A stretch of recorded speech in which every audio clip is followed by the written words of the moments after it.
మనుషులకు వెలుగై ఉండెను. చీకటిలో ఉన్న మానవులకు వెలుగినవ్వడానికి, చీకటిలో ఉన్న మనుషులను వెలుగులో నడిపించడానికి, వారి బ్రతుకులు మార్చడానికి యేసు ప్రభు వారు ఈ లోకానికి వచ్చారు. మనందరికీ తెలిసినటువంటి ఒక వ్యక్తిని మీతో నేను పరిచయం చేయడానికి ఇష్టపడుతున్నాను. The great Alexander.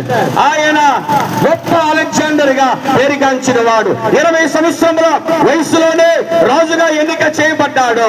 32 సంవత్సరాలకే ప్రపంచంలోని అన్ని దేశములు కూడా ఆయన జయించాడు. గొప్ప చక్రవర్తిగా పేరు ప్రఖ్యాతులు పొందుకున్నాడు.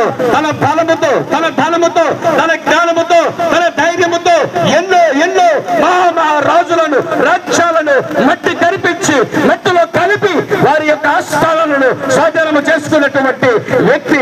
అలాంటి అలెగ్జాండర్ తన గురువు గారు అరిస్టాటిల్ అనేకమైన విద్యలు ఆయనకి బోధించాడు. గొప్ప తండ్రికి గొప్ప కొడుకుగా, గొప్ప గురువుకి గొప్ప శిష్యుడిగా, గొప్ప భార్యకి గొప్ప భర్తగా, ఇదిగో అలెగ్జాండర్ తన బ్రతుకు కాలం అంతా